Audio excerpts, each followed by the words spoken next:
Hold up, let's go to part one. Folks like Dale Hughley and Ricky Smiley to about me on their shows. I was told that the reason the show was not going to go further was because affiliates did not want a show that was polarizing, and also that I was not funny enough on a consistent basis. And they're not wrong. These are not, let me do a silly skit every morning times. You know, one point on the show where they called me and they asked me to stop referring to the genocide as a genocide. I played that little game for like a month. And then I just was like, I can't not refer to it as what it is. You know, they allowed folks like Dale. When I came to Radio 1 in 2021, so when I came to Radio 1 in 20. So Amanda Seales' show gets canceled after affiliates say she isn't funny enough consistently. 2022, I literally said to both of my bosses who were Jewish men, I said,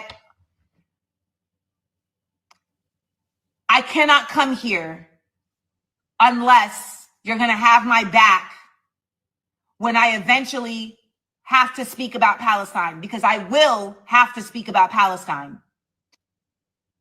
And she does have her own platform. She has a Patreon. I actually follow her Patreon. I need to know, do you all acknowledge that Palestine is an She's been a comedian. Occupied state? Do you acknowledge this? And the elder said, yes. And the other started to do conjecture. And I was like, cut it. I didn't ask you for all of that. I said, yes or no. He said, yes. And I said, because I will have to speak about Palestine. And when it happens, I need to know that this company is going to have my back. I cannot sign this contract unless I know that this company is going to have my back. And when they asked me to take down my video of Zionists fucking with my livelihood, that's also when I knew, like, this is probably the beginning of the end. It always sucks that it's a Black man who always delivers the news. And I will leave you with this. Whenever somebody says it's just business, that is the lie that sellouts tell themselves. Actually, you know what? I just remembered that I have been fired from a creative job. I was fired from Sirius Satellite Radio by another Black man. When I came to Radio 1 in 2021. Which is why you always screaming on behalf of Black men needs to stop. So I'm going to say this, because I know Amanda does a lot of, angry speaking on the internet. But what I felt and what I thought about is I read a lot of stories, or I've seen stories of Black people in the past, not even just Black people, period. They were living in times that were extremely unfair, corrupt, and oppressive. And they chose to speak out, even at the detriment of their careers and some of them, their lives. Billie Holiday versus, the United States of America, the FBI, the way they infiltrated with the Black Panther Party, the way they infiltrated with jazz musicians back in the day. A lot of the times the musicians were also linked to the politics. So, like, for instance, I know about Aretha Franklin paying for certain things for Dr. Martin Luther King and other people. Like, this was all interconnected at some point because there was no other choice. So these days, when everybody tells you to just, sing and shut up or just dribble a ball, it's like historically, Black people have always had to use their celebrity to help Black people as a whole, because otherwise there was no other option. If you want us to, like, at some point, it was like, if you want us to perform, we have to stop going through the back door. So none of us are going to perform here until y'all change your minds. Like, things had to, like, take place in order for us to get to any semblance of fairness as it pertains to how things are now. But I think we forget how we got there. So what I don't want to ever happen is to look back on Amanda and feel like she was another one of those people that was angry in her approach or did not show up in the world in the most palatable manner, but still was on the right side of something and desperately trying to remain that way and not getting any support because it's a large, first of all, there are larger issues, and now we live in a time where we can't all just focus on the same issue. Back during civil rights, Jim Crow, like, we really didn't have other people's problems to worry about as much here in America. Yes, you had your world wars and all of that. Please don't misunderstand me, and that affects us. But as it pertains to Black people, a lot of our efforts had to go like to our liberation. Even if we're not fully liberated, it damn sure wasn't liberated back then.